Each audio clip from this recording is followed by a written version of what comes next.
The dust of Red Gorge had a way of getting into everything. It settled in the lines of a person's face, coated the lungs, and worked its way into the soul, leaving a fine layer of grit over a person's hopes. In the Montana Territory, in the year of our Lord 1887, hope was a commodity scarcer than a cool breeze in August. The sun beat down on the town like a blacksmith's hammer, forging the single dusty main street into a hardpan of unforgiving earth. On either side stood a collection of weary wooden buildings, a general store with a faded sign, a saloon whose doors never seemed to stop swinging, and a small, white church that looked perpetually surprised to find itself in such a place. Abigail Whitfield felt the town's judgment as keenly as she felt the relentless heat. At 27 years of age, she had become a walking cautionary tale, a ghost who still had the decency to breathe. She was the former schoolteacher, a position she had held with pride until her heart, in its foolishness, had chosen the wrong man. He had been a blacksmith, with arms thick as tree limbs and a smile that promised a future he had no intention of building with her. When he left town without a word, he took her reputation with him, leaving behind only whispers and the pointed stares of the righteous. The town council, led by men whose wives clutched their Bibles a little tighter whenever Abigail walked by, had dismissed her. They said it was for the good of the children. What they meant was that her shame was contagious. Now, she was simply the last unmarried woman of a certain age, the last piece of unclaimed property in a town that valued women by the rings on their fingers and the men who put them there. She survived on mending and washing for the few people who would still do business with her, her hands raw from lye soap and her spirit worn thin from the constant, quiet scorn. Each trip to the mercantile was an ordeal, a gauntlet of averted eyes and conversations that fell silent the moment she drew near. The dust, it seemed, clung to her more than anyone else. High above the scorched valley, in the cool, pine-scented air of the jagged peaks that gave the town its name, Elias Boone knew little of Abigail's plight and cared even less for the town's petty cruelties. At 36, he was a man more comfortable with the company of stone and sky than with people. His face was a landscape of its own, mapped with a thick, untrimmed beard and the faint, pale lines of old scars. A Cheyenne arrow had left a permanent shadow in the vision of his left eye, a constant reminder of the life he had left behind. He had been a cavalryman, a soldier who had seen and done things that sleep would not let him forget. He had come to the mountains not to find peace, but to find silence. A quiet so profound it might someday drown out the echoes of old screams and the thunder of horses' hooves. He lived in a cabin he had built with his own hands, its logs chinked tight against the biting winter winds. His only companions were a steady pack horse and the ghosts that sat with him by the fire at night. He hunted, he trapped, and once every few months, he rode down the treacherous switchbacks to Red Gorge for salt, flour, and coffee. He did his business quickly, his dark eyes missing nothing but betraying little, his voice a low rumble that he used only when necessary. The townsfolk gave him a wide berth. They called him the Mountain Man, a name that was part respect and part fear. They saw a wildness in him, a remoteness that their small, ordered world could not comprehend. They did not know that the thing he was keeping at bay was not the wilderness outside, but the one within. It was on one of these rare trips that he heard her name. He was standing in the back of the general store, waiting for the proprietor to weigh out his beans, when two women came in, their mouths working as fast as their knitting needles. Their voices were sharp, cutting through the quiet hum of the store. They spoke of the schoolteacher, the disgraced one. They laughed, a dry, brittle sound, about the sign someone had nailed up. Elias felt a familiar tightening in his gut, the same feeling he got when he saw a wolf circling a wounded deer. He paid for his supplies, his movements economical and deliberate, and left the store without a word. But the women's laughter followed him out into the oppressive sunlight. Market day in Red Gorge was the one time the town felt truly alive. Farmers and ranchers from the surrounding homesteads filled the street, their wagons laden with goods. The air was thick with the smell of livestock, fresh bread, and gossip. It was a day for commerce and community, a day for reinforcing the town's unspoken laws. And on this day, Abigail Whitfield was to be the subject of its most public lesson. She had known something was wrong the moment she stepped onto the street. The usual hum of conversation seemed to have a different pitch, a sharper, more malicious edge. Then she saw them, a group of men loafing on the porch of the saloon, their faces alight with cheap amusement. They were looking at something nailed to the saloon's wall, and then they were looking at her. Her heart began a slow, heavy drumbeat against her ribs. As she drew closer, her steps faltering in the thick dust, she could read the crude, black lettering. It was a sign, painted on a piece of rough pine board, hung for all the world to see. It read, in big, ugly letters, "The Last Bride in Town." A wave of heat washed over her that had nothing to do with the sun. The world seemed to shrink to the edges of that sign, to the jeering faces of the men, to the titters and whispers that erupted from the crowd around her. People turned to look. They pointed. They nudged one another. She was trapped in the center of their gaze, a specimen pinned to a board. She could not move, could not breathe. Her shame was no longer a private burden. It was a public spectacle, a piece of market day entertainment. She wanted the dusty ground to open up and swallow her whole. Through the haze of her humiliation, a figure began to move. A man detached himself from the edge of the crowd, where he had been standing silent and unnoticed beside his pack horse. He was bigger than the other men, broader in the shoulder, his buckskin shirt and worn trousers out of place among the townsfolk's Sunday best. The crowd parted for him, a silent ripple of unease spreading as he walked. He did not look at the sign. He did not look at the gawking faces. His gaze was fixed on Abigail. Elias Boone stopped directly in front of her. He was close enough that she could see the flecks of gray in his beard and the profound, aching loneliness in his one good eye. He stood there for a long moment, a mountain of a man casting a long shadow, and the noise of the market faded into a tense, expectant silence. He seemed to draw all the air from the street, to hold it in his great chest. He slowly lifted a hand, not to her, but to the crowd. His voice, when it came, was not a shout, but a deep, resonant growl that carried over every other sound, as clear as a spade striking stone. "I will marry her," he said. He let the words settle, letting them sink into the stunned silence. Then, his gaze swept over the faces in the crowd, from the smirking men on the saloon porch to the scandalized women clutching their shopping baskets. He issued his challenge to every last one of them. Anyone with an opinion on the matter can step forward. No one moved. No one spoke. The saloon loafers suddenly found their boots intensely interesting. The gossiping women stared at the ground. The only sound was the buzz of a fly and the soft stamp of a horse's hoof in the dust. The sign on the saloon wall seemed to mock them all now, its crude letters suddenly stripped of their power. In the space of a single breath, Elias Boone had taken their cruel little joke and broken it over his knee. He had stood between Abigail and the town's scorn, and the town had blinked. And in that profound, ringing silence, Abigail Whitfield looked up at the broken mountain man who had just raised his hand to save her, and felt, for the first time in a very long time, that the dust might someday settle. The silence that followed his words was a heavy blanket, smothering the market day chatter. The crowd, robbed of its spectacle, began to dissolve.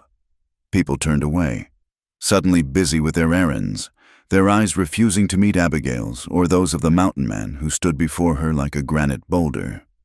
He had not moved. He simply waited, a bulwark against the tide of their judgment, until the street was nearly empty.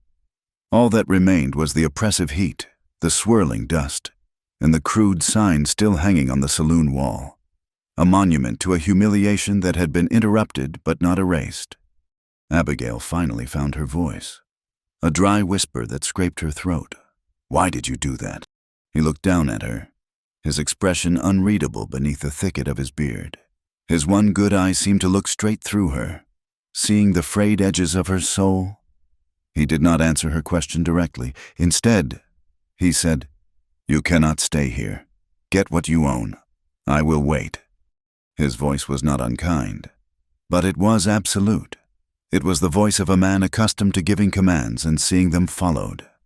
Abigail, adrift in a sea of shock, found herself clinging to the certainty of it. She gave a short, jerky nod and turned, her legs feeling like they belonged to someone else. She walked away from him, back towards the small room she rented at the back of the widow Jensen's house, acutely aware of his presence behind her, a silent, watchful guard. The widow met her at the door, her face a pinched mask of disapproval. She held out a small, lumpy cloth sack. "I packed what I could. The rest will cover what you owe for this week. It is better this way." Abigail took the sack. It held a change of clothes, her mother's Bible, and a small tin of tea. Everything she had in the world. There was nothing more to say. The door closed, the latch clicking shut with a finality that echoed the closing of her life in Red Gorge. She was an outcast. She had known it for months, but the solid wood of that door confirmed it. She walked back to Elias Boone, the meager sack dangling from her hand. He stood by his horse, a sturdy animal that watched the world with the same stoic patience as its master. He took the sack from her without a word and tied it securely to his pack. Then he gestured with his head toward the steep, winding trail that led out of the valley and up into the unforgiving peaks. The climb began. They did not speak. The only sounds were the plodding of the horses' hooves, the scuff of their boots on loose rock, and their own labored breathing as the air grew thinner. Abigail's town shoes were wholly inadequate for the task, and her lungs burned with the effort. Several times she stumbled, her ankle turning on a stone, but before she could fall, a strong hand would grip her arm, steadying her. He would release her the instant she found her footing. His touch brief and impersonal. Yet it was a lifeline. She finally had to ask again, her words coming out in ragged puffs. "Why you do not know me?" He stopped and turned to look back at the town, now just a small collection of wooden blocks shimmering in the heat below. "A man needs a reason to walk among the living," he said, his voice a low rumble. He offered no more explanation. He simply turned and continued the ascent, leaving her to ponder the meaning of his strange, hollow words. They traveled through a world that was wild and sharp, beautiful and deadly. The trail narrowed, winding along sheer cliffs that dropped away into dizzying chasms. Tall pines clawed at the sky, their scent a clean, sharp perfume that scoured the dust of Red Gorge from her lungs. They crossed rivers of melted snow, the water so cold it was a pain, its voice a constant roar as it tumbled over ancient, smooth stones. The sun, so punishing in the valley, was different here. It was a bright, clean light that made the distant glaciers gleam with a light so pure it hurt to look at. This was his world, a place of harsh, unyielding beauty, so different from the small, mean world she had just left behind. Late in the afternoon, the pack horse, which had been favoring its right foreleg, suddenly pulled up with a soft whicker of pain. It stood trembling, refusing to move. Elias was at its side in an instant, his voice a low, soothing murmur that Abigail could not quite make out. He ran his large, scarred hands down the horse's leg with a gentleness that was startling. Abigail watched, frozen, as he examined the hoof. He found the problem quickly, a sharp piece of shale wedged deep within the frog of the hoof. He spoke to the animal continuously, his tone soft and reassuring, the way one might speak to a frightened child. "Easy now. Soldier, just a bit of trouble. We will have you right in a moment." His hands, which she imagined could easily snap a man's neck, worked with incredible precision and care. He used the tip of his knife to slowly and patiently work the stone free. The horse flinched but stood its ground, seeming to draw comfort from his voice and his steady touch. When the stone came loose, the horse sighed, a great gust of air, and leaned its head against the man's shoulder. Elias stroked its neck, his calloused fingers scratching behind its ears. There now, The worst is over." Abigail watched the exchange with a sense of wonder. She had seen the men in Red Gorge handle their animals. They were tools, property to be worked until they broke. But this man, this fearsome outcast, he spoke to his horse as an equal, a fellow traveler. He showed it a tenderness and a respect she had not seen him offer to any person. It was a small window into the heart of the man who had once killed, but now seemed only to want to save, even if it was just a lame horse on a mountain trail. For the first time since that morning, a feeling other than fear or shame began to stir within her. It was a fragile, unfamiliar thing, but it felt something like safety. They made camp as dusk began to bleed purple and orange across the western sky. He built a fire with an efficiency that spoke of long practice, its flames pushing back the encroaching chill of the high country. He shared his food with her, jerky and hardtack, and they ate in their customary silence. But it was a different kind of silence now. It was no longer the awkward, tense silence of strangers. It was the quiet of the mountain itself, a shared space that did not need to be filled with empty words. When the meal was done, he sat by the fire, but he was not idle. From his saddlebag he pulled a long cloth-wrapped bundle. He unwrapped it carefully to reveal a cavalry saber, its steel dark and stained.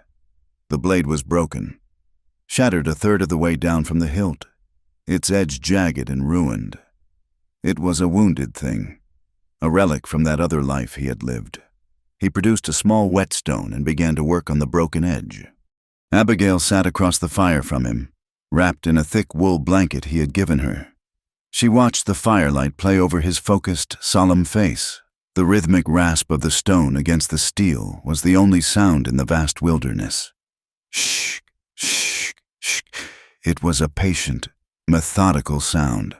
He was not trying to make the sword whole again. He could not. The break was too severe. He was just smoothing the jagged edges, trying to reshape the broken piece into something new, something useful, perhaps a knife or a tool. She watched his hands, those same hands that had been so gentle with the horse, now working to mend this broken piece of his past. She looked from the shattered sword to the man, and for the first time, she began to understand. He was not just mending the steel, he was mending himself, and in offering her his protection, a place in his remote world, perhaps he thought he was offering her the same, a chance to take the broken pieces of a life and slowly, patiently, begin to smooth the edges. She pulled the blanket tighter around her shoulders and stared into the flames, feeling the first faint warmth of a home she had never known. The cabin was more of a fortress than a home, built from thick-tiered dark logs hewn with an axe. It seemed to have grown from the mountainside itself. Inside, there was one large room, spare and ruthlessly functional. A stone fireplace dominated one wall, its mantel bare except for a box of cartridges. A rough-hewn table and 2 chairs stood in the center. In one corner was Elias's bed, a simple frame with a straw mattress and a pile of furs. On the opposite side, a small cot had been prepared for her. There was no curtain, no pretense of privacy. This was a place for survival, not comfort. The air smelled of wood smoke, pine, and a deep, masculine loneliness. The days settled into a quiet, unspoken rhythm. Abigail, accustomed to running a household, instinctively took over the cooking. She learned the geography of his small collection of pots and pans, the weight of his cast-iron skillet. She found a rhythm in grinding coffee beans, in soaking dried pinto beans, in making a passable stew from the venison he provided. It was a simple, grounding labor that kept her hands busy and her mind from dwelling on the past. She did not feel like a servant. She felt like a partner in a strange, silent enterprise of living. Elias showed her which berries were safe to eat and which roots could be boiled for a bitter but nourishing tea. He would leave a stalk of wild onions or a handful of mushrooms on the table without a word, and she would incorporate them into their evening meal.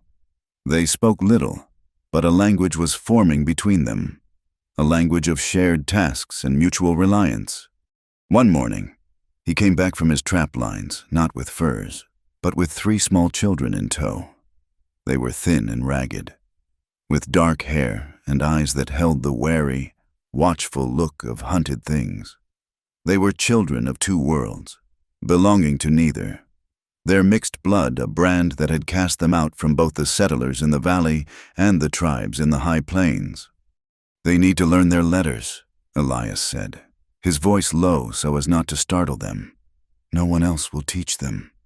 Abigail looked at their small, smudged faces, at the fierce, frightened pride in their eyes. And she saw herself. She saw the sting of being judged for something you could not control, the loneliness of being cast aside. In that moment, the bare log cabin felt more like a schoolhouse than her old one in Red Gorge ever had. Her purpose, which she thought had been stripped from her and nailed to a saloon wall, returned to her with a quiet, fierce clarity. She began their lessons that day, not with a slate and chalk, but by drawing letters in the dirt with a stick. The children, 2 boys and a girl, watched her with suspicion. But her voice was low and patient. She did not push. She told them stories, tales her father had told her, and slowly, like deer approaching a salt lick, they drew closer. The little girl, whose name was Little Owl, was the first to trace a clumsy A in the dust beside Abigail's. A small, triumphant smile, the first Abigail had seen from any of them, lit up her face in teaching them. Abigail began to heal herself, the raw wound of her public shame soothed by the balm of their hesitant trust. The nights were the hardest. The silence of the mountains was absolute, a vast, echoing quiet that made the small cabin feel like the last inhabited place on earth. It was a silence that allowed ghosts to walk freely. One night, a storm broke over the peaks with a terrifying fury. Wind howled through the pines like a great beast, and rain lashed against the single window pane. Abigail lay on her cot, listening to the storm, when another sound tore through the cabin, a sound more terrible than the wind. It was a human cry, ripped from a place of unimaginable pain. She sat bolt upright, her heart pounding. It had come from Elias. He was thrashing in his sleep, his big body tangled in the furs. He cried out again, not a name, but a command, his voice thick with sleep and terror. "Hold the line, for God's sake, hold the line!" Abigail crept from her cot, her bare feet cold on the wood floor. He was caught in a nightmare, his face slick with sweat in the flickering firelight, his good eye wide and staring at horrors only he could see. He was not in the cabin. He was somewhere else, some windswept battlefield where the air was filled with smoke and screams. She hesitated, her hand outstretched. She knew better than to touch a man in the grip of such a dream. Instead, she spoke his name, her voice soft but clear over the shriek of the wind. "Elias, Elias, wake up! You are here! You are safe!" He awoke with a violent gasp, his body going rigid. He stared at her, his eye wild and unfocused, the ghosts of his dream still clinging to him. The terror slowly receded, replaced by a deep, shuddering weariness. He pushed himself up and swung his legs over the side of the bed, burying his face in his hands. The silence that followed was broken only by the storm and his own ragged breathing. Abigail moved to the fireplace and put the kettle on the hook over the embers. She did not ask what he had dreamed. She knew it was not her place. She simply made tea, the familiar, domestic act, a small anchor in the turbulent dark. She brought a steaming mug to him. He took it, his hand trembling slightly. He stared out the window at the storm-lashed trees, his profile a hard, bleak line against the dark glass. "It was the anniversary," he said, his voice a raw whisper. "The day of the Washita." He spoke of it in broken pieces, the words pulled from him like splinters. He had been a cavalryman. They had attacked a Cheyenne camp at dawn. He had followed orders. He had ridden in with the rest of them. But his wife, he said, and his voice broke on the word, was in that camp. Her name was Morning Sparrow. He had met her during a brief, hopeful time of peace. He had loved her, but when the bugle sounded, he was a soldier, and she was the enemy. He had been unable to protect her, trapped by the color of his skin and the blue of his uniform. The life he had tried to build between two worlds had been burned to the ground that morning, and he had been left with nothing but the ashes. The guilt was a living thing in the room, a cold, heavy presence. He had not just lost his wife, he had been part of the force that had taken her. The ghosts that haunted him were not just the men who had fallen beside him, but the woman he had failed to save. Abigail sat on the floor near his feet, her own grief and shame seeming small and distant in the face of his monumental sorrow. She did not offer empty words of comfort. There were no words for such a thing. Instead, she offered him the grace of her quiet, compassionate presence. She simply listened, her heart aching with an empathy that went far beyond pity. She understood, in a way the people of Red Gorge never could, the profound pain of being condemned by the world for who you chose to love. A few days passed. The storm within the cabin had broken along with the one outside. The terrible secret was now a shared knowledge, and its weight, while still immense, was somehow easier for him to bear. The silences between them were less fraught, filled now with a quiet understanding. One evening, as she was banking the fire for the night, he came to her. He held out his hand. Lying in his calloused palm was a necklace, a single, polished piece of bone, intricately carved with the shape of a running horse, strung on a simple leather thong. "This was from the horse that carried me out of that battle?" he said, his voice low and rough. "He saved my life. I have worn this to remember." He looked at her, and his good eye was clear. The shadows, for once, receded. He reached out and, with a surprising gentleness, placed the thong around her neck. The bone was smooth and cool against her skin. It was not a jewel, not a courting gift. It was something far more precious. It was a piece of his own survival, a talisman against the ghosts. It was an act of profound trust. He stepped back, and a fragile peace settled between them. The next morning, they stood together outside the cabin door, a shared mug of coffee passing between them. The storm had washed the world clean. Below them, the valley was still draped in shadow, but the rising sun was just beginning to touch the highest peaks, painting them in strokes of rose and gold. The light crept slowly down the mountainside, a silent, inexorable tide, chasing the darkness from the hollows. They watched it together, without speaking, as the new day was born. It was not a promise, but it was a beginning, a sliver of hope, as bright and sharp as the morning sun on a distant glacier. The first snow came without warning, a silent, ghostly fall of white flakes that transformed the hard edges of the mountains into something soft and new. It was beautiful, but it was also a cage. The pristine blanket recorded every track, every movement. The isolation that had been Abigail's sanctuary now felt like a vulnerability. The peace they had found was as fragile as the first thin layer of ice on a puddle. The outside world intruded in the form of a lone hunter, a man from Red Gorge named Jedediah Stone, who was tracking a cougar far higher than he normally ventured. He came upon the small clearing, saw the curl of smoke from the cabin's chimney, and saw Abigail outside, shaking a blanket free of dust. He watched from the cover of the pines for a long time, his eyes narrow, before turning back toward the valley, his hunt forgotten. A week later, they came, 4 riders, dark figures against the blinding white of the snow. They did not try to be quiet. The crunch of their horses' hooves was a deliberate, arrogant announcement of their arrival. Elias was outside splitting wood when he saw them. He did not pause in his swing. The axe came down, splitting a log with a clean, sharp crack. Only then did he set the axe down and turn to face them, his body a solid, unmoving wall between the riders and the cabin door. Abigail watched from the window, her heart a cold knot in her chest. She recognized the man in the lead instantly, Sheriff Raddell. His face, which she had once found merely handsome in a coarse sort of way, now looked cruel and smug. He had a possessive glint in his eyes she had seen before. The day she had politely but firmly refused his offer to walk her home from a church social. His pride had been stung then. His expression now was that of a man who had come to collect a debt. Rodell reined his horse in a few yards from Elias, a sneer twisting his lips. "Boone, we had a report of a woman up here. A runaway."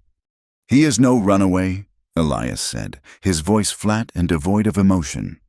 Rodell's eyes flicked to the cabin window, and for a sickening moment, his gaze met Abigail's. He smiled, a slow, predatory curving of his mouth. "Is that so? The good people of Red Gorge are concerned for Miss Whitfield's welfare. It is not proper for her to be up here, alone, with a man like you. He is harboring you. Miss Whitfield. That is against the law." Inside the cabin, Abigail felt a tremor of fear, but it was quickly consumed by a surge of cold anger. His concern was a lie, a thin veneer over his desire to see her humiliated further. She was his unfinished business, the woman who had dared to say no. He had not been content with her public shaming. He wanted her complete submission. "You will bring her out now," Rodell commanded, his hand dropping to rest on the butt of his pistol. "She is coming back to town with us." "No," Elias said. The word was not a defiance so much as a simple statement of fact, as immovable as the mountain behind him. Rodell's face darkened. "Do not be a fool. Boone, you are one man. Interfere with the sheriff carrying out his duty, and you will be a wanted man. A criminal. We will give you one chance. Stand aside." Abigail's breath caught in her throat. This was her fault. She had brought this storm down upon him. Her shame had followed her up the mountain and was now threatening to destroy this man who had shown her nothing but a gruff, quiet kindness. She thought of leaving, of walking out the door and giving herself up to save him. But when she looked at Elias, at his broad back and the set of his shoulders, she knew he would not allow it. He had made his stand. To betray it now would be to betray the only true decency she had known in months. She stayed where she was, her hands clenched into fists, her trust in him a silent, desperate prayer. Elias did not move. He simply stared at the sheriff, his good eye holding Rodell's gaze until the other man looked away. "Very well," Rodell spat, his voice thick with fury. "You have made your choice." He wheeled his horse around. "We will be back." They rode off, their horses churning the snow, leaving behind a silence that was more menacing than their threats. That night, Elias was a different man. The quiet, contemplative stillness was gone, replaced by the coiled energy of a soldier preparing for battle. He barred the door and shuttered the window. He checked his rifle, his movements swift and sure. "We cannot stay," he said, his voice clipped. "They will come back, and they will not be looking to talk." He packed supplies with an economy of motion that was mesmerizing: dried meat, ammunition, a wool blanket, a small kettle. He gave her a pair of his old winter moccasins, stuffed with fur for warmth, and a heavy buckskin coat. As she put it on, the scent of him, of wood smoke and pine, enveloped her. It was strangely comforting. They left under the cover of a cold, brilliant moon that turned the snow-covered landscape into a world of silver and black. He led the horse, with Abigail riding, until the terrain became too treacherous. Then they walked, Elias breaking a trail through the deep drifts, his strength seeming limitless. They had been traveling for hours when they heard it, the distant baying of hounds. "Rodell," Elias said, a grin set to his jaw. "He is hunting us." Fear, sharp and cold, pierced Abigail's heart. This was no longer just about her reputation. This was a hunt. They were the prey. The pace quickened. They plunged deeper into the forest, the snow-laden branches of the pines whipping at their faces. The baying grew closer, punctuated now by the shouts of men. A gunshot cracked through the silent forest, the sound unnaturally loud in the frozen air. A bullet whined past Abigail's head, close enough for her to feel its passage, and slammed into the trunk of a pine tree with a vicious thud. She cried out, stumbling in the snow. Elias grabbed her hand, his grip like iron, and pulled her along. "Faster!" he urged, his breath coming in white plumes.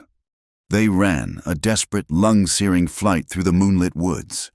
The sounds of the pursuit were all around them, a tightening net of dogs and angry men. Just when Abigail felt her legs would give out, Elias pulled her sharply to the left, into a thicket of firs that hid a dark opening in the rock face, a shallow cave half obscured by a curtain of ice. "Inside," he commanded, his voice a harsh whisper. They scrambled into the darkness, the pack horse crowding in behind them.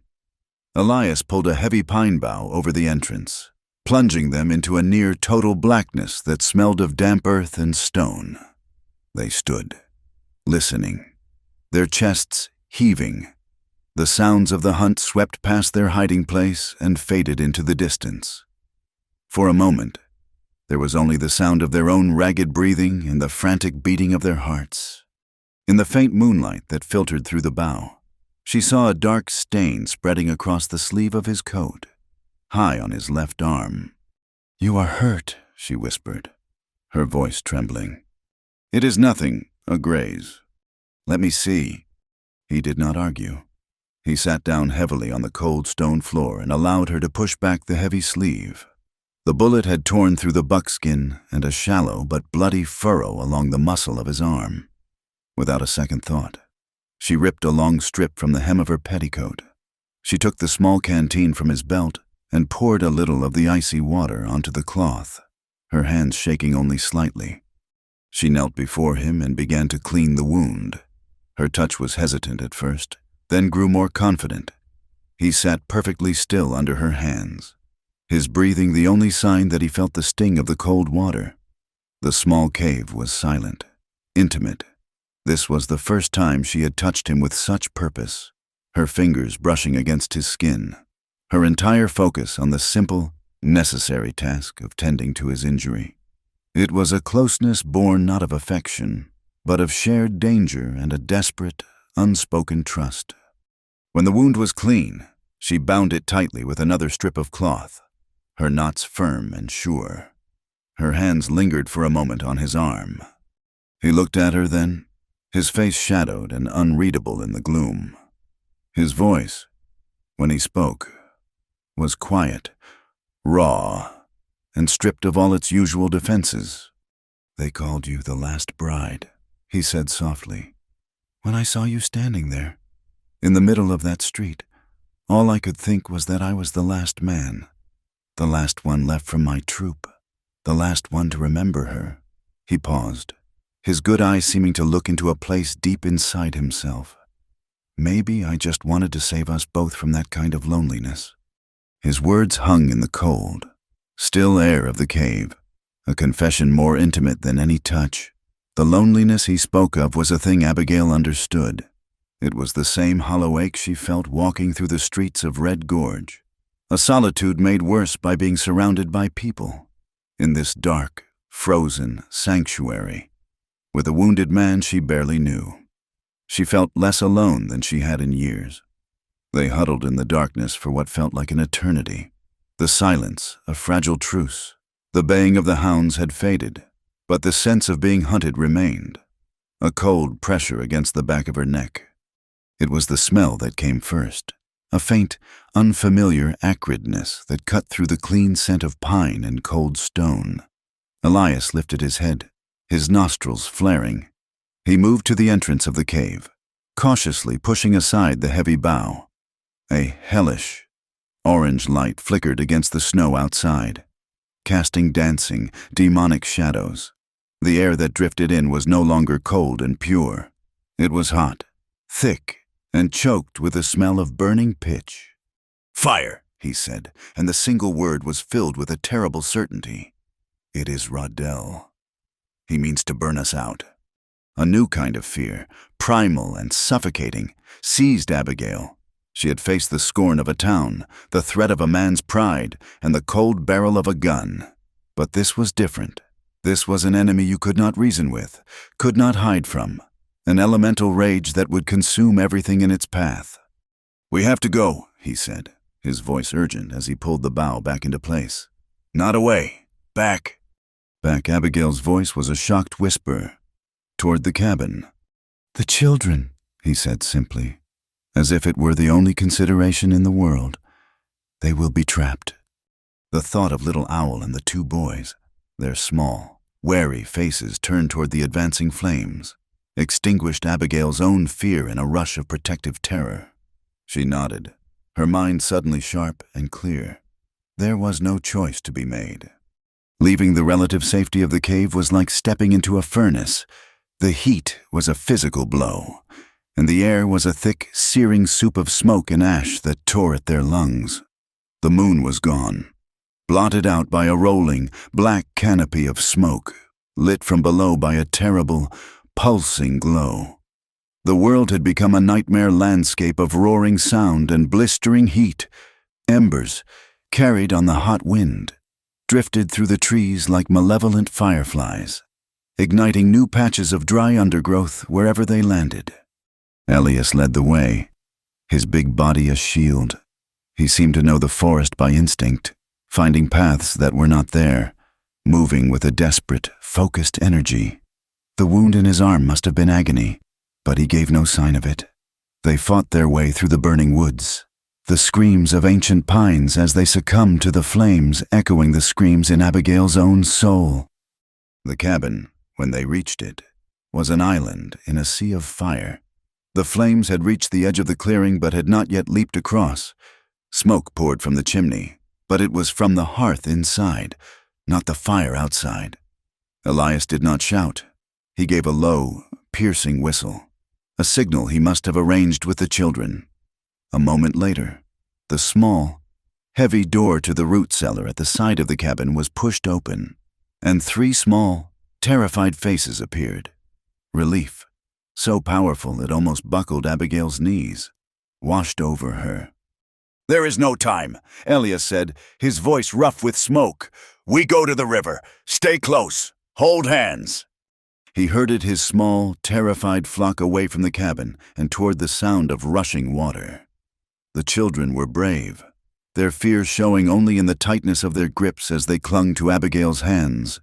The fire was behind them, a hungry beast roaring at their backs, its hot breath singeing their hair.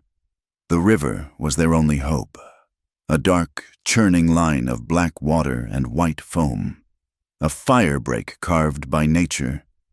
But the river was a monster in its own right, swollen with melted snow and running fast and high. And the fire was relentless. It had already leaped the river in a few places, igniting the trees on the far bank. The air was a maelstrom of smoke, embers, and the deafening roar of fire and water. Elias waded in first, testing the current. The water was waist-deep, its icy grip a shocking contrast to the searing air. He took the smallest boy in his arms and carried him across, depositing him on the far bank before turning back. He returned for the second boy, his face a grim mask of determination, his movements sure and steady despite the powerful current. Then it was Abigail's turn, with little Owl clinging to her. "Hold on to me," she instructed the child, her voice loud to be heard over the din. "Do not let go." She stepped into the frigid water, the cold a brutal shock that stole her breath. She held little Owl's hand in a death grip. They were halfway across, the current pulling and sucking at their legs, when a huge, burning pine on the bank behind them finally gave way. It crashed into the river with a great hiss and a tremendous splash, sending a wave of black water surging toward them. The force of the wave tore little Owl's hand from Abigail's grasp.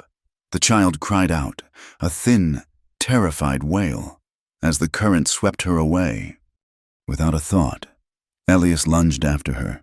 He caught the girl's ragged coat, his fingers closing on the fabric just as she was about to be swept downstream. But his lunge had left him off balance.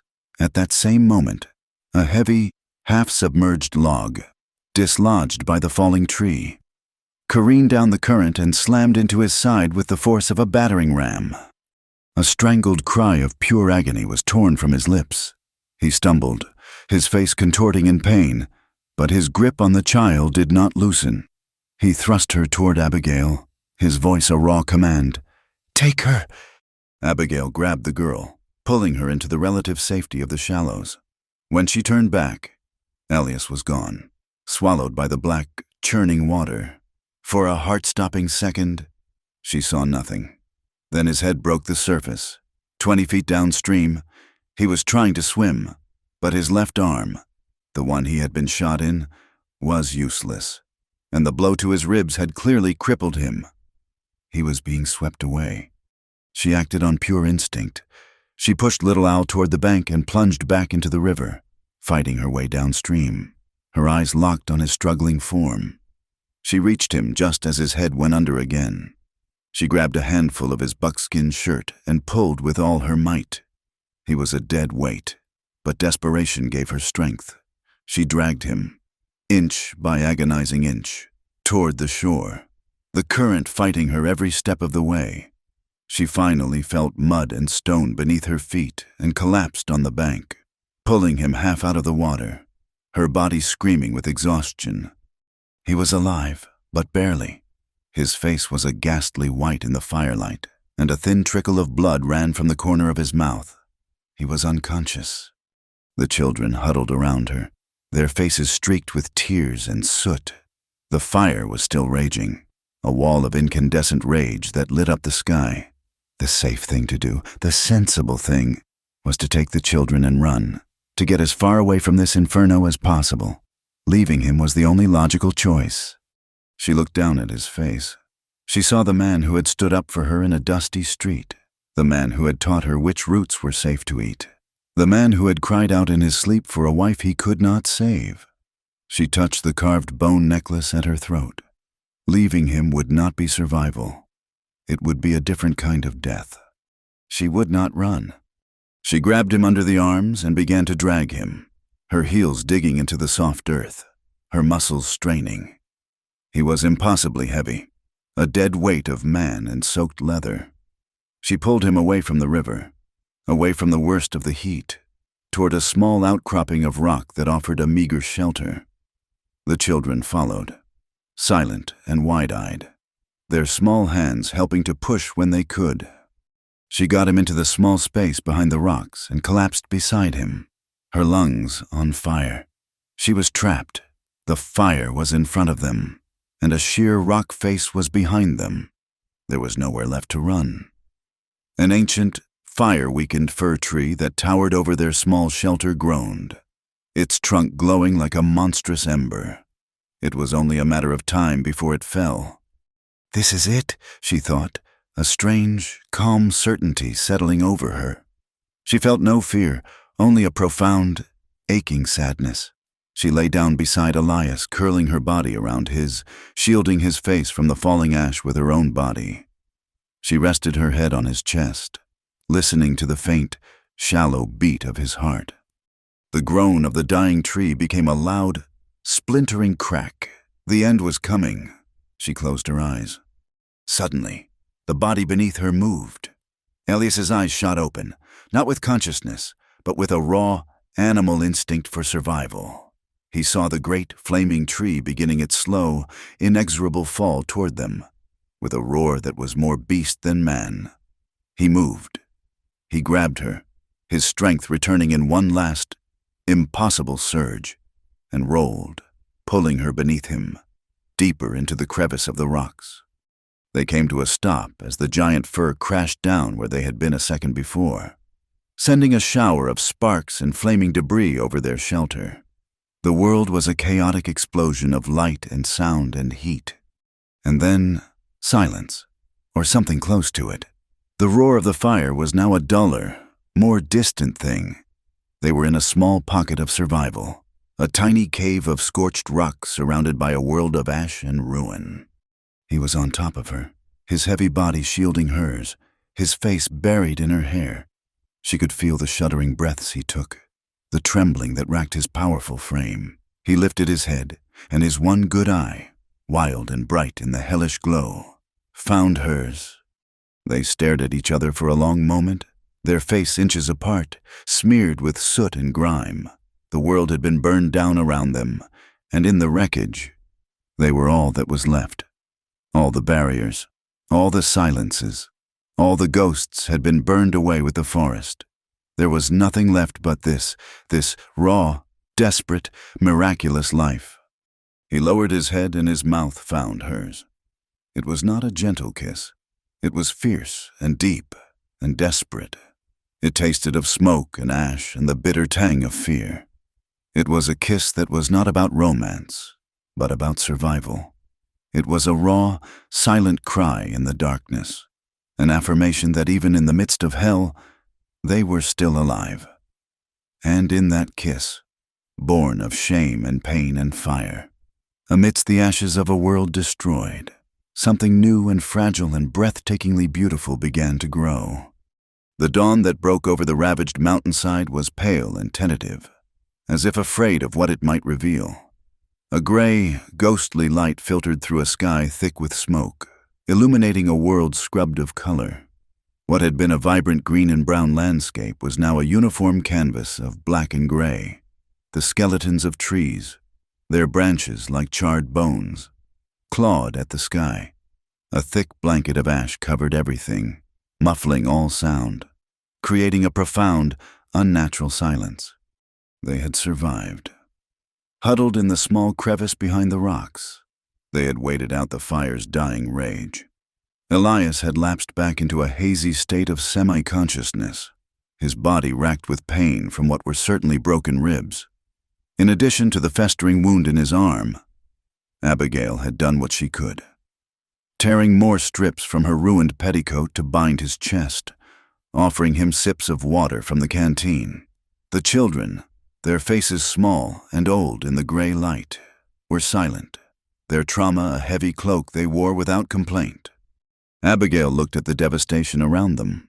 Their small cabin was gone, reduced to a pile of smoldering timbers and a defiant stone chimney. The world they had begun to build had been turned to ash.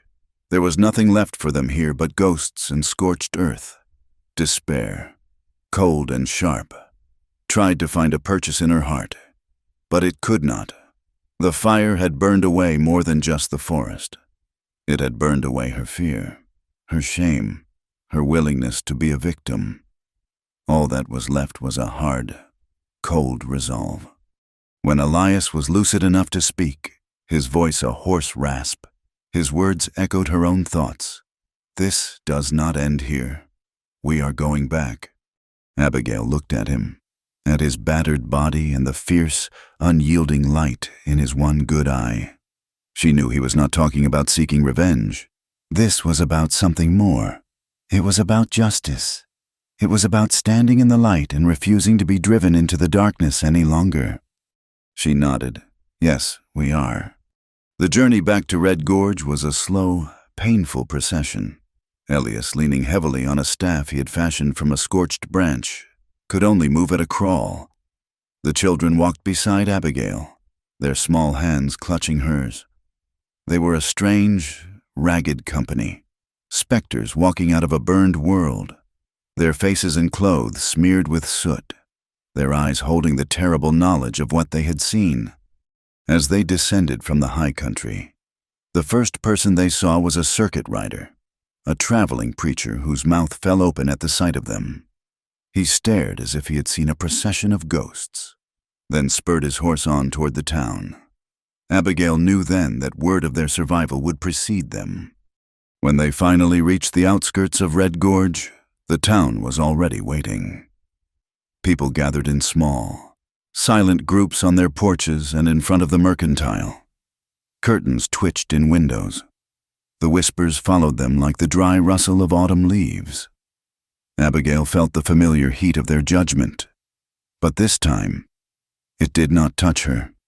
She walked with her head held high, her gaze fixed straight ahead. Elias was at her side, a solid, unwavering presence despite his injuries. The children were their silent, irrefutable evidence. The whispers said she was coming back to beg. They said the mountain man had finally tired of her and cast her out. They saw her soot-stained face and ruined clothes, and saw only disgrace.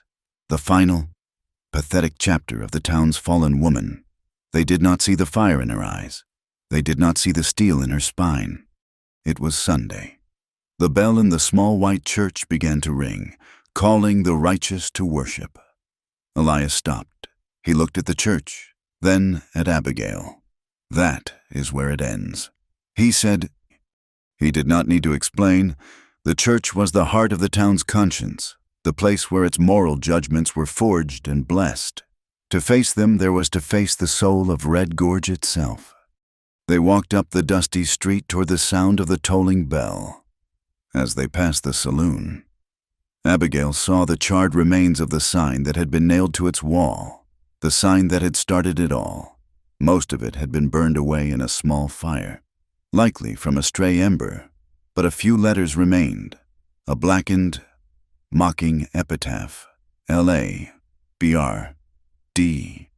They reached the church just as the last of the congregation was filing in. Abigail paused at the bottom of the steps. A moment's hesitation, a final tremor of the old fear. Elias put his hand on the small of her back, not to push her, but to steady her. His touch was a silent promise. "You are not alone."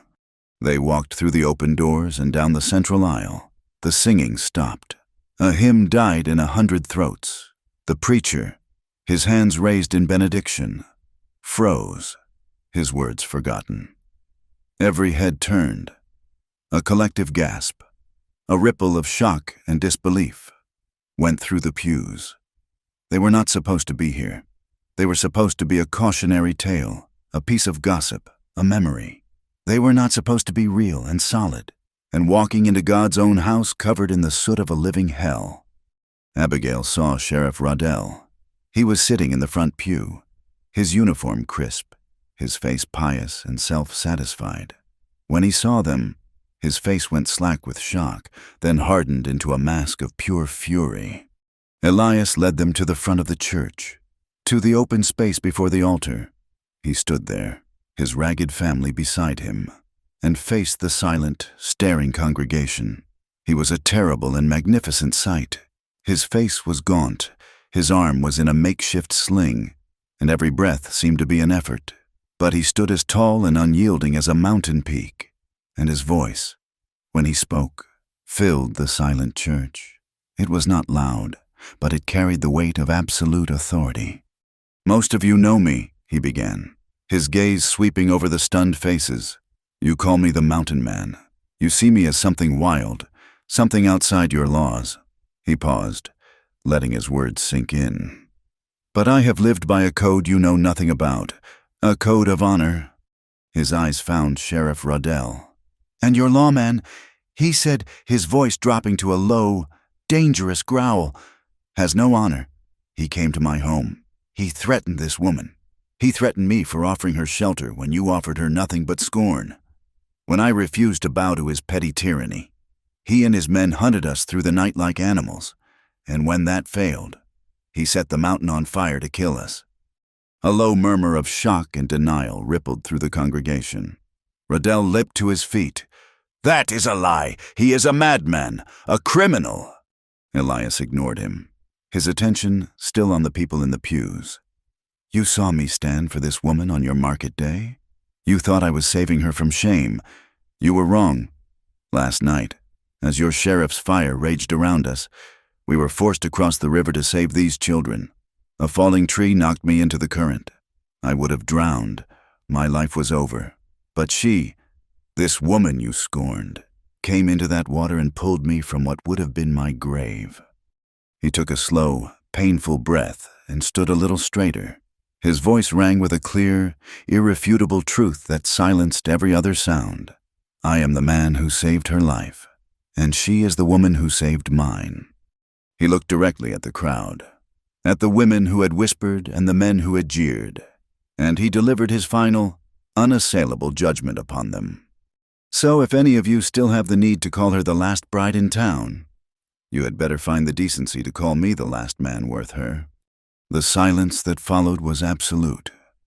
It was a silence of awe and shame, and a terrible, dawning understanding. In that moment, he had stripped away all their self-righteousness, all their petty cruelties, and shown them for what they were. He had held up a mirror to their souls. and the reflection was not a pretty one. Then he turned to the stunned preacher. "We wish to be married." The preacher stammered, his face pale. "Here now, it is not customary." Elias's gaze did not waver. "We are not customary people. We have been forged in a fire of your town's making. We will be married here. Now." No one objected. No one dared. The moral authority in the room no longer belonged to the preacher or the pious. It belonged to the broken man and the soot-stained woman who stood before the altar. And so they were married, in the middle of the Sunday service, with the entire town of Red Gorge as their witness.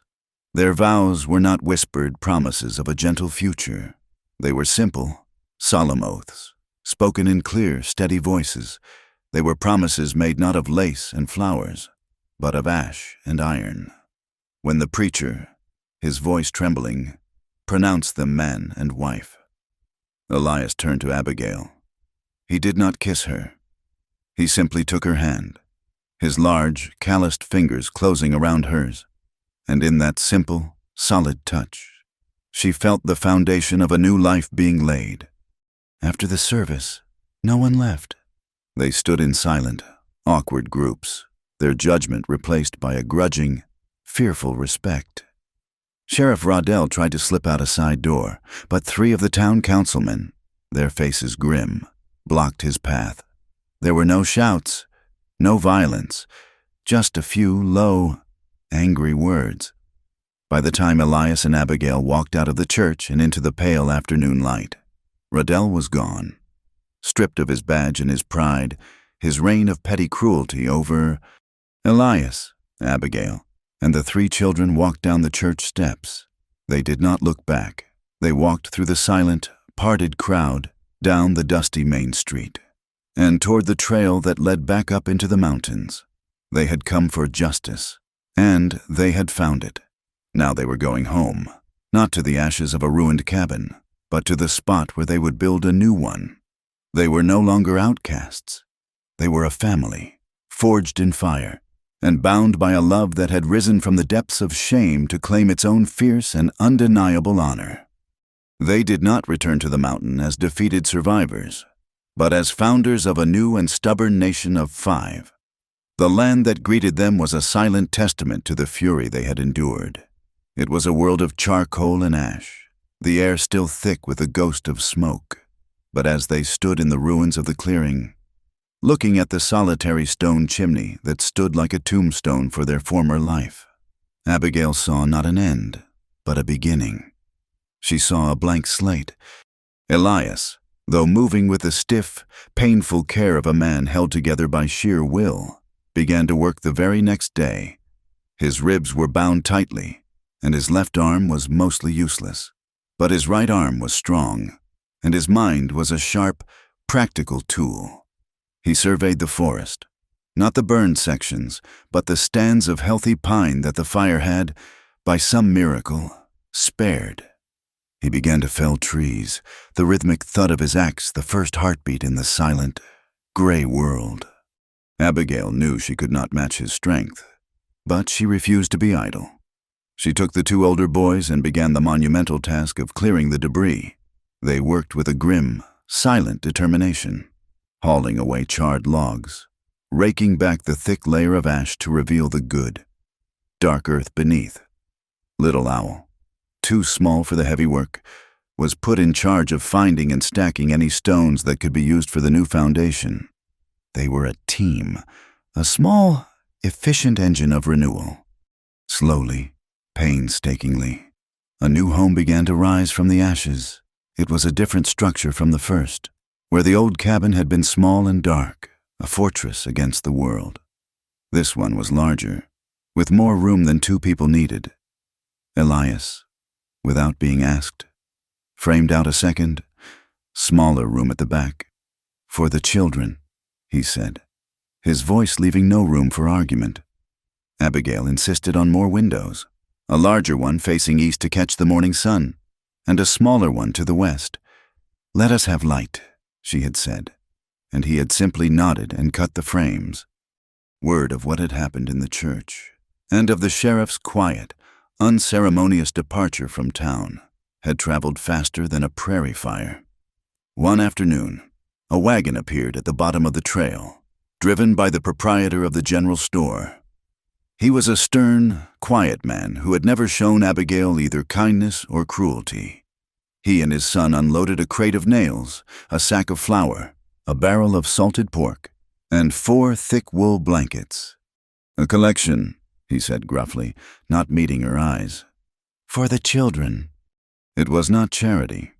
It was an offering, an apology from a town that had finally been forced to look at its own reflection.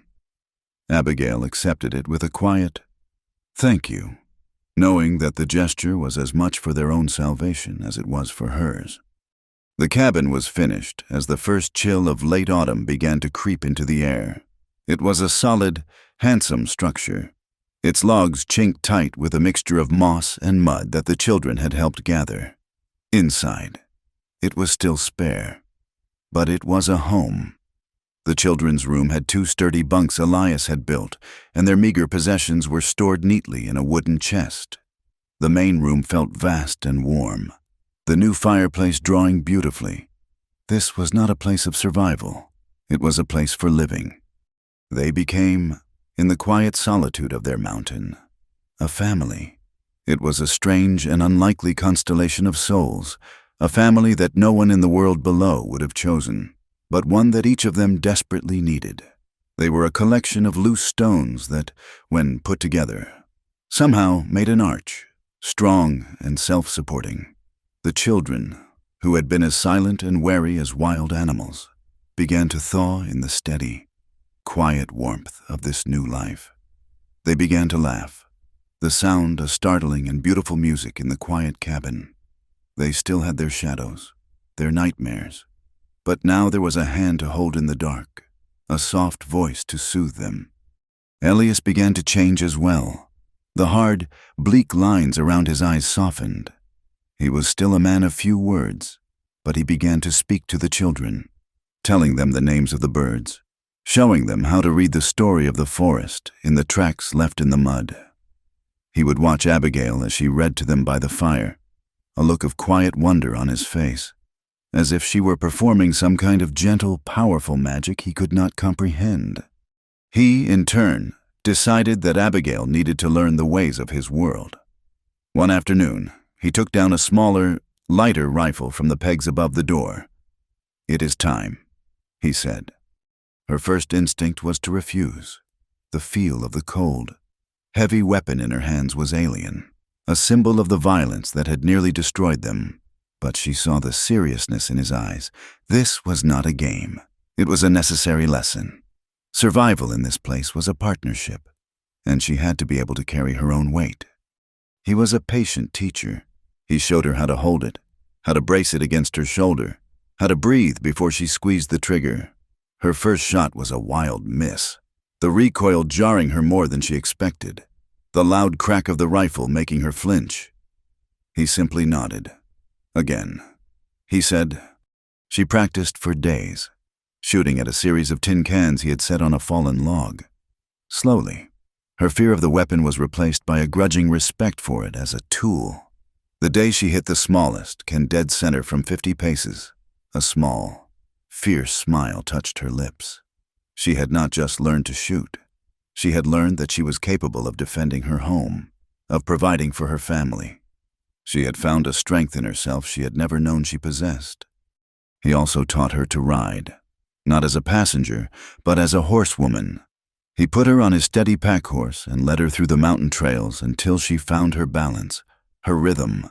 He taught her to trust the animal, to feel the ground through its hooves, to be a part of its strength and not just a burden on its back.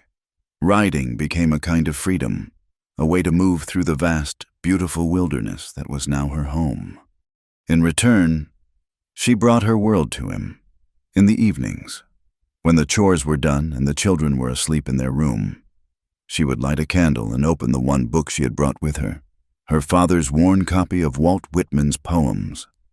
At first, Elias would just listen, his face unreadable as he mended a piece of tack or sharpened his knife. He was a man of prose, of hard facts and the unadorned language of survival. Poetry, he seemed to think, was a frivolous thing. But she persisted, her voice soft and clear in the quiet cabin. She read to him of the open road, of the songs of the earth, of the body electric. She read him the lines, "I believe a leaf of grass is no less than the journey work of the stars." One night, as she finished a passage, he looked up from his work, his good eye fixed on her. "Read that again," he said. She read it again, and a look of dawning comprehension crossed his face. He was a man who knew the journey work of the stars. He saw it every night in the vast, cold sweep of the heavens. He knew the intricate perfection of a single leaf of grass. The poem had given him a name for a feeling he had carried in his soul his entire life, but had never been able to articulate.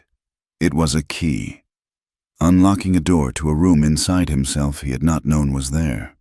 From that night on, he would ask her to read, and he would listen, a silent, attentive student, as she taught him a new language for the wild, beautiful, and painful world he knew so well.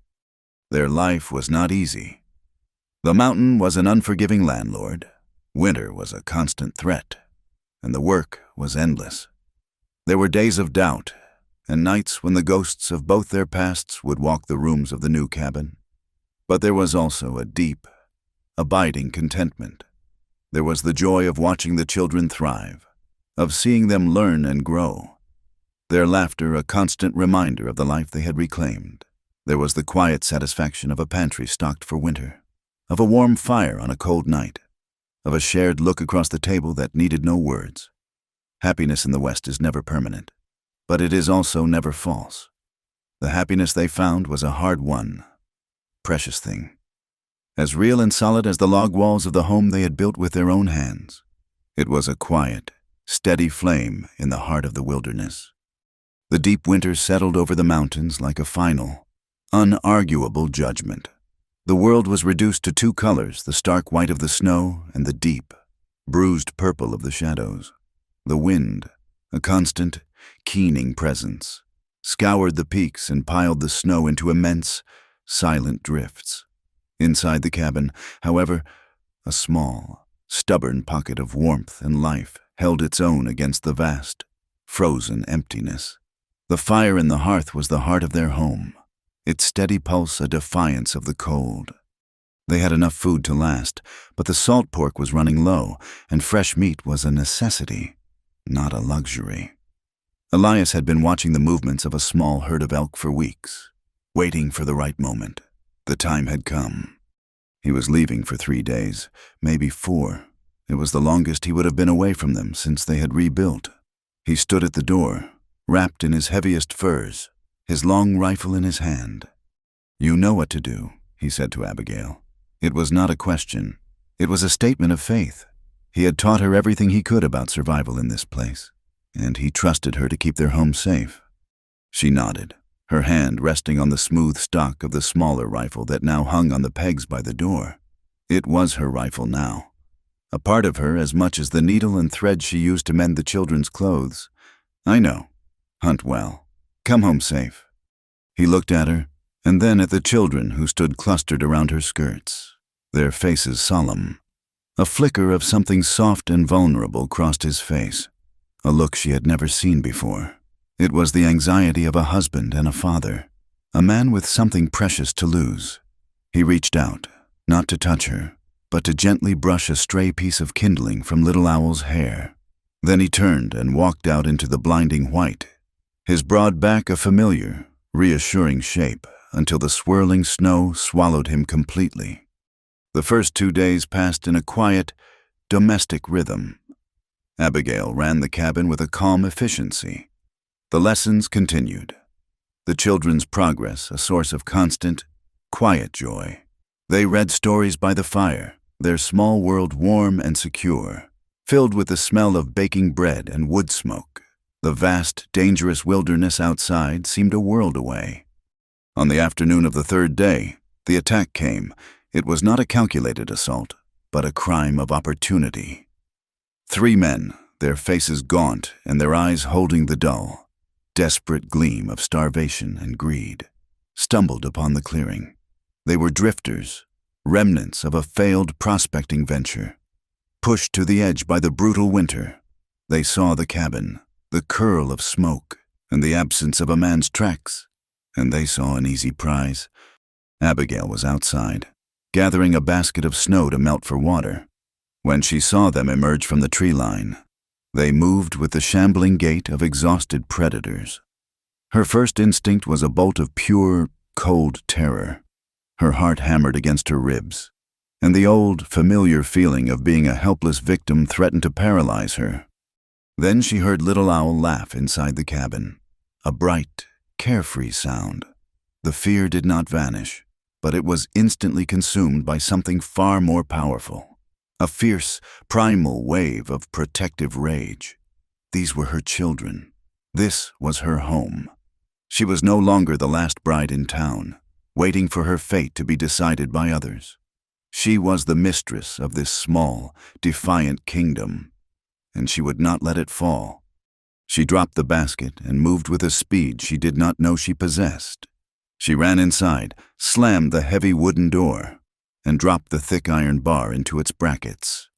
"To your room," she said to the children, her voice low and urgent, but calm. "Under the bunks. Do not make a sound until I tell you it is safe." They obeyed instantly, their eyes wide with fear but also with an absolute trust in her. She watched them scramble into their room. Then she turned and took the rifle from the wall. Her hands were steady. Her mind was a cold, clear instrument. The men were at the door, their voices rough and ugly. "Open up. We know you are in there. Little lady, we are just hungry. We will not hurt you if you are good to us." Abigail moved to the small window next to the door. She stood to the side, out of sight, and called out, her voice clear and carrying, devoid of the tremor she felt in her soul. "You are not welcome here. There is nothing for you. Leave now." A harsh, cruel laugh answered her. "She has got some spirit," the voice of the leader said. "I like that. Break it down." A heavy shoulder slammed against the door. The thick wood groaned, but the iron bar held. They hit it again, and again. The rhythmic, brutal thuds shaking the entire cabin. Abigail raised the rifle, the stock cool and solid against her cheek. She thought of Elias's lessons. Breathe. Do not pull the trigger. Squeeze it. Become a part of the rifle. Let it become a part of you. The assault on the door stopped. There was a moment of silence. Then the sound of glass shattering as the butt of a pistol smashed through the western window, the one she had wanted for the afternoon light. "I am coming in," the leader snarled from outside. Abigail moved silently to the other side of the room, positioning herself so she had a clear line of sight to the broken window. She saw a hand reach through, fumbling for the latch.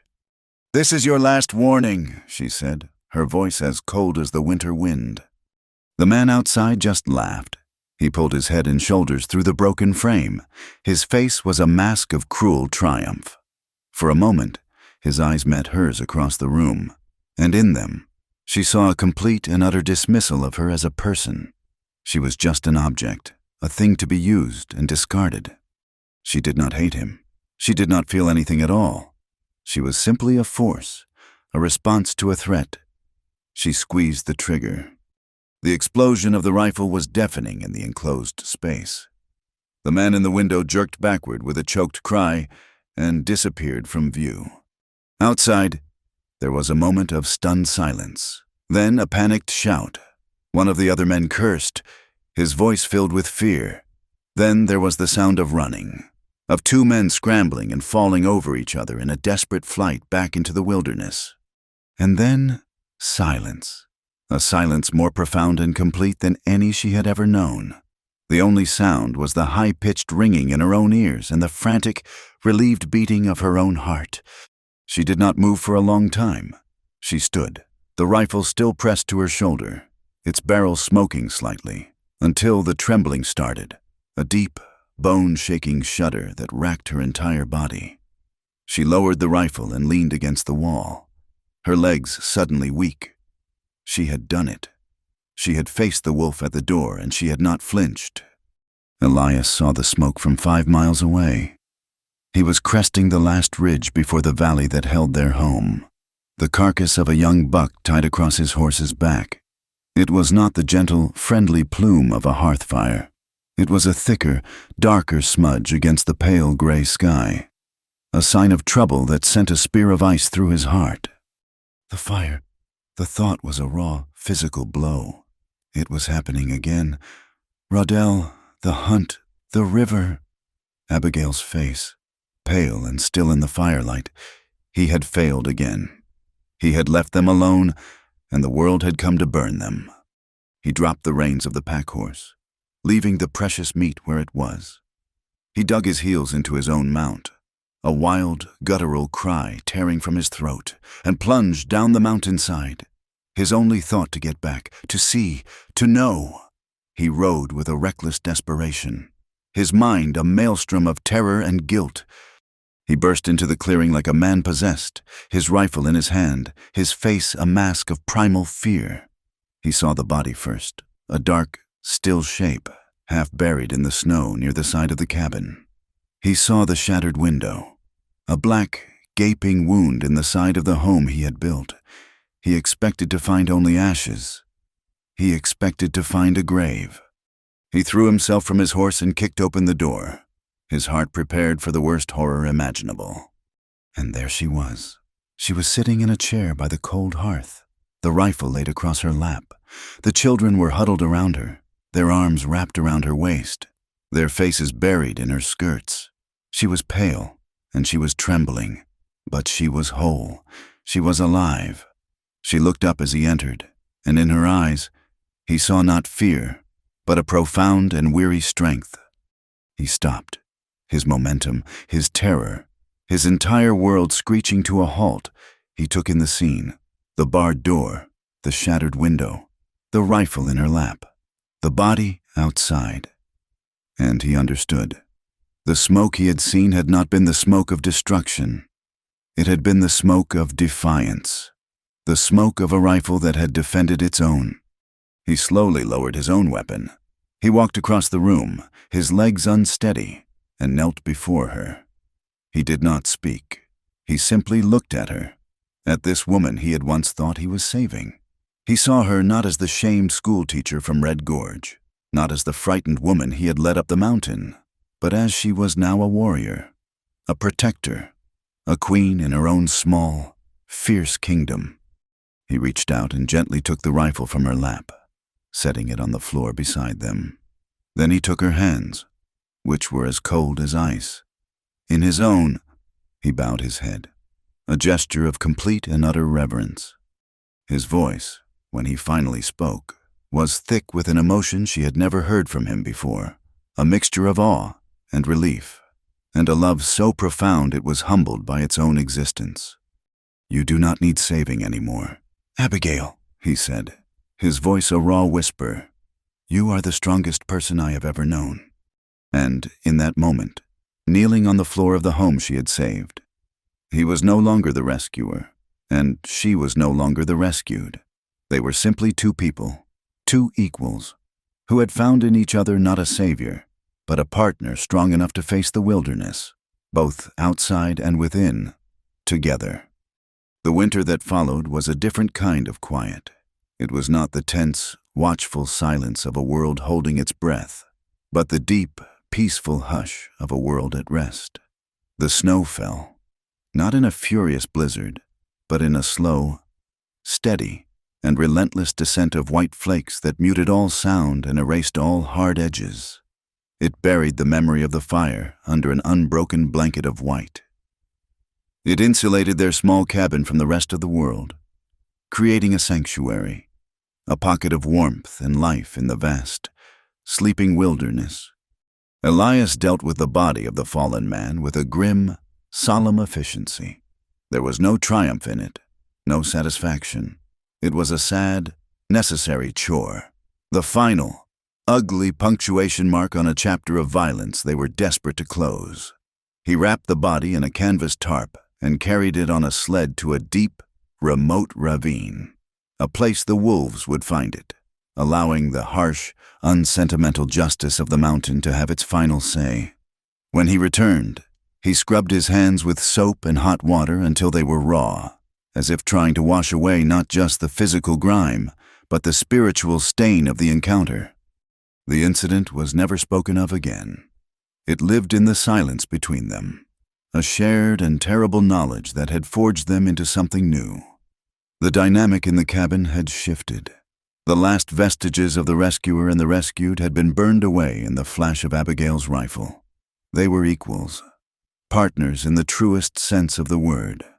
A new tenderness bloomed in the space that fear had once occupied. It was there in the way his hand would rest for a moment on the small of her back as she leaned over the hearth, in the way she would bring him a hot mug of coffee without a word when she saw the weariness in his eyes.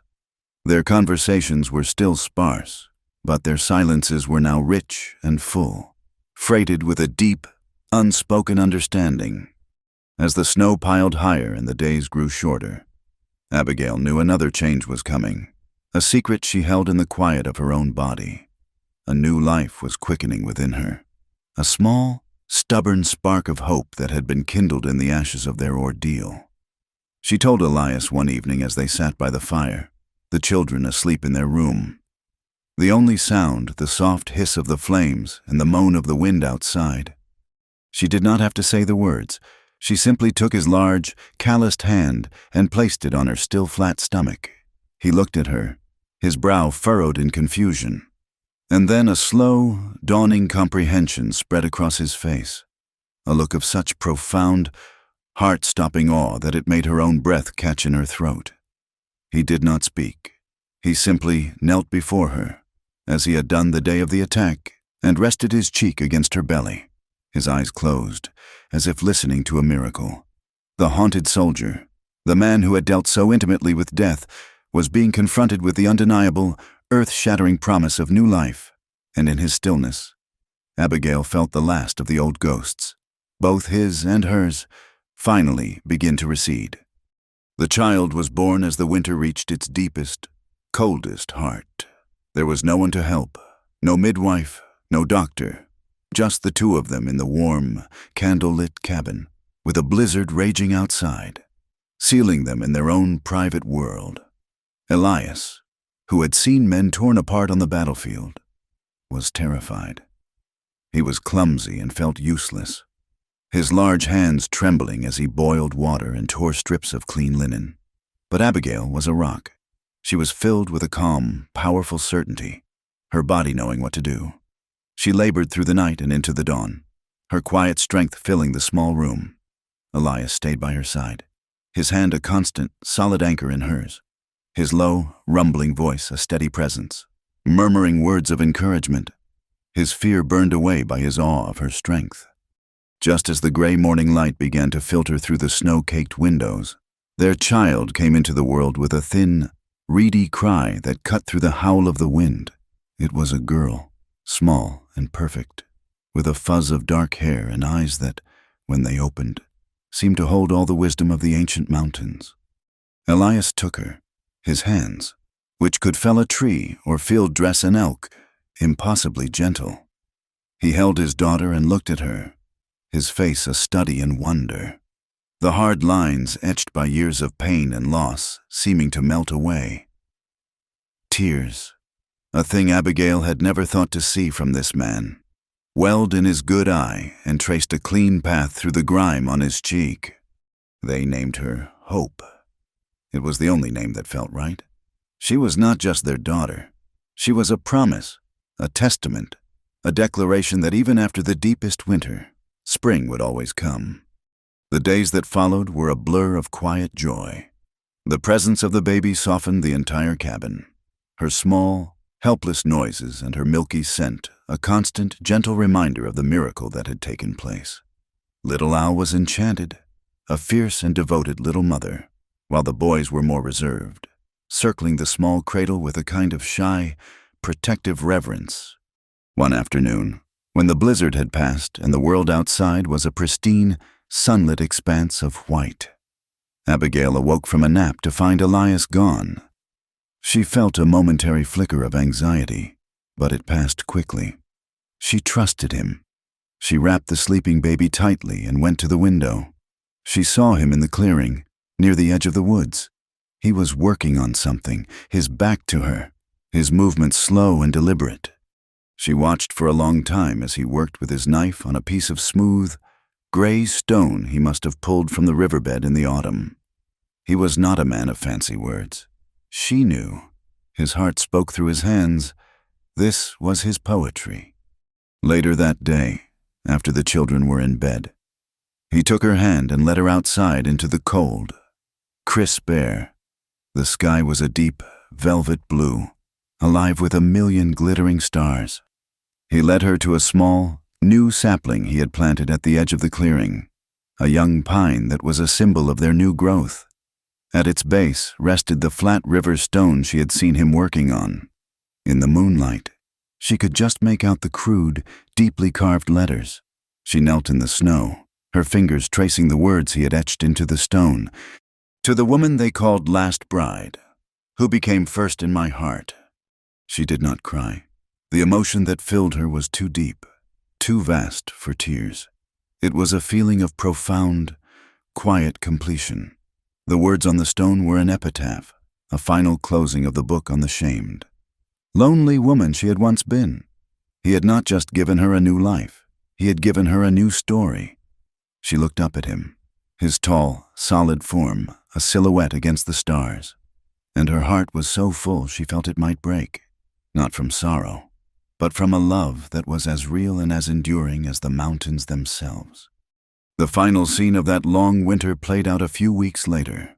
The wind howled outside, a wild and lonely sound. But inside the cabin, all was warmth and light. A single candle burned on the center of the table, its golden flame dancing. The rich, savory smell of an elk stew filled the air. Elias sat at the head of the table, bouncing a gurgling hope on his knee, a look of quiet, bemused contentment on his face. The two boys were arguing in whispers about whose turn it was to get the last piece of bread, their squabble a familiar, comforting music. Little Al was humming to herself, carefully feeding a small spoonful of broth to her wooden doll. Abigail stood by the hearth, stirring the stew one last time, and paused, taking in the scene. She looked at the faces around the table, this strange, beautiful, and unlikely family that had been forged in shame and fire. She saw the faces of the children, once so full of fear, now open and alive with laughter. She saw the face of her husband, a man who had walked out of the wilderness of his own soul to find a home in her heart, and she felt a wave of peace so profound it was almost a physical presence.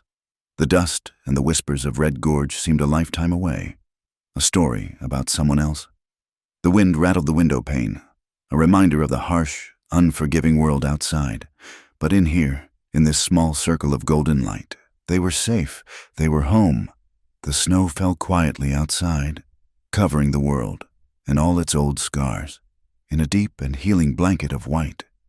The seasons turned, each one leaving its mark on the cabin and the family within it. The raw, new wood of their home weathered to a soft, silver gray, settling into the landscape as if it had always been there. Years passed, not in a rush, but in the slow, deliberate turning of a well-worn page. The children grew, their long limbs and changing voices a constant, gentle reminder of the relentless march of time. The two boys were young men now, their shoulders broad, their hands capable. They had the quiet competence of their adoptive father and the thoughtful eyes of the woman who had taught them to read. Little Owl had become a young woman, her name now a childhood memory replaced by the one she had chosen for herself, Rose, for the stubborn wild roses that bloomed among the rocks. And Hope was no longer a baby, but a girl of 10, with her father's dark, steady gaze and her mother's quick, intelligent smile. She was a child of the mountain, as sure-footed as a deer. Her laughter a bright, clear sound that echoed in the high, clean air. She was the living embodiment of their second season, a life that had been unimaginable in the dust and shame of Red Gorge. The love between Elias and Abigail had settled, like the cabin itself, into a deep and comfortable permanence. The fierce, desperate passion forged in fire and fear had softened into a quiet, unwavering partnership. It was a love that lived not in grand declarations, but in 1,000 small, unspoken acts, in the way he would bring her the first spring wildflower, in the way she would have a hot meal waiting for him when he returned from his trap lines, in the shared language of a single look across the supper table. The ghosts of their pasts had not vanished entirely, for such ghosts never do, but they had retreated, their voices now just faint, distant whispers, powerless against the solid, warm reality of the life they had built. The change came not as a violent intrusion, but as a faint, rhythmic sound, a rumor carried on the wind. It was a sound that did not belong to the mountain. It was not the sigh of the wind through the pines, the cry of a hawk, or the roar of the river in the spring. It was a regular, metallic beat, a distant, industrious heartbeat that was utterly alien to their wilderness. Elias heard it first, his head cocked, his expression one of deep, wary concentration. He and Abigail stood outside the cabin, the crisp autumn air carrying the strange new sound to them. "What is it?" she asked. "Progress," he said, and the word held no joy, only a flat, weary resignation. They saddled the horses and rode to the high ridge that overlooked the valley that held the distant, toy-like buildings of Red Gorge. From that vantage point, they saw it.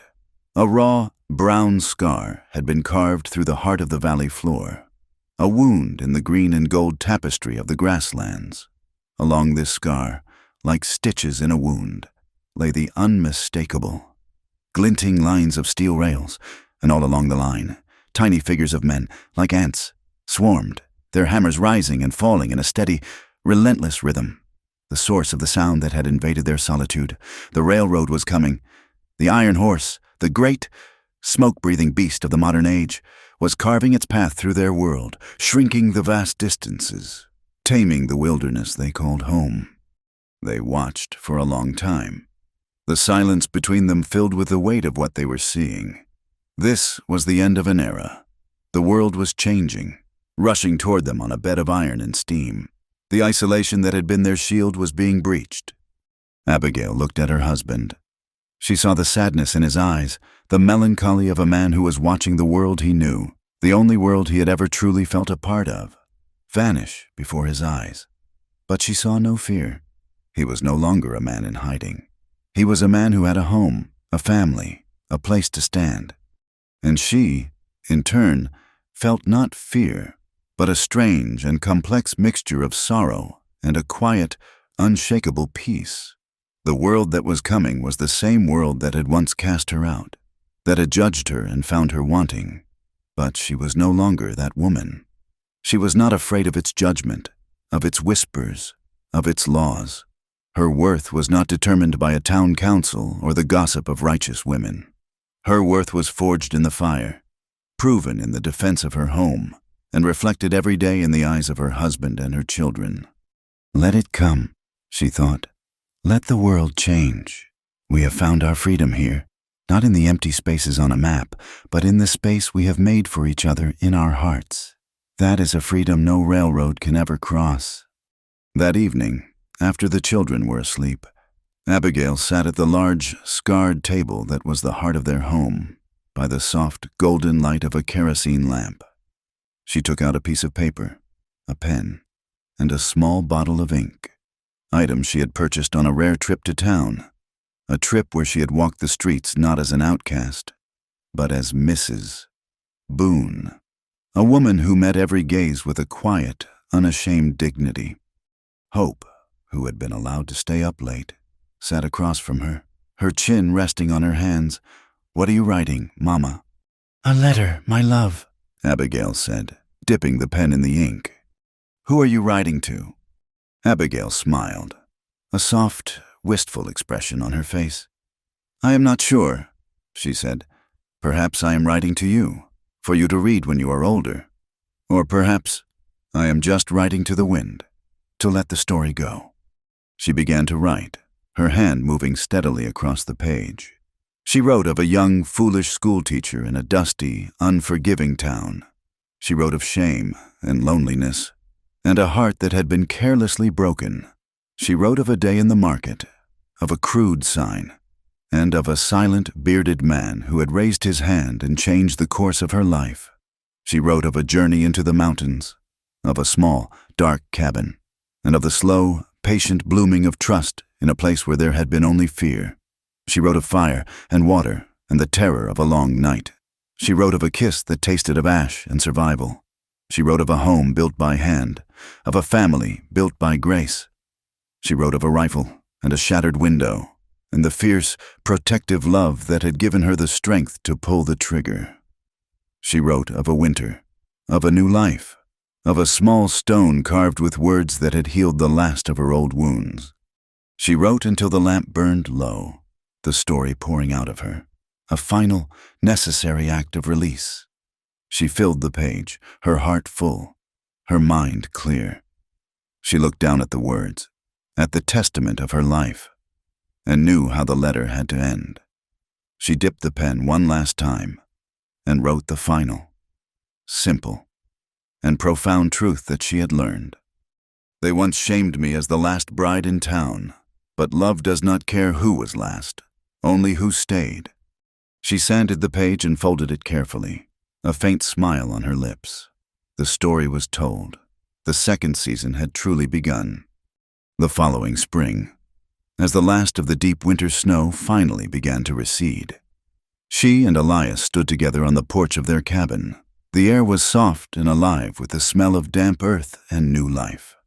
The sound of trickling water was everywhere, a gentle, insistent music as the great snowmelt began.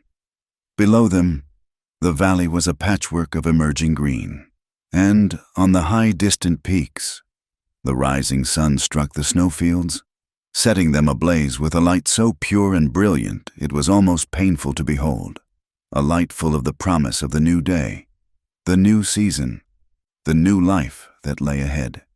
Thank you so much for listening to our story. Please feel free to comment with where you are listening from so we can all connect, and do not forget to subscribe to our channel Wild West Tales, like the video, and press the hype button to help this story reach more listeners.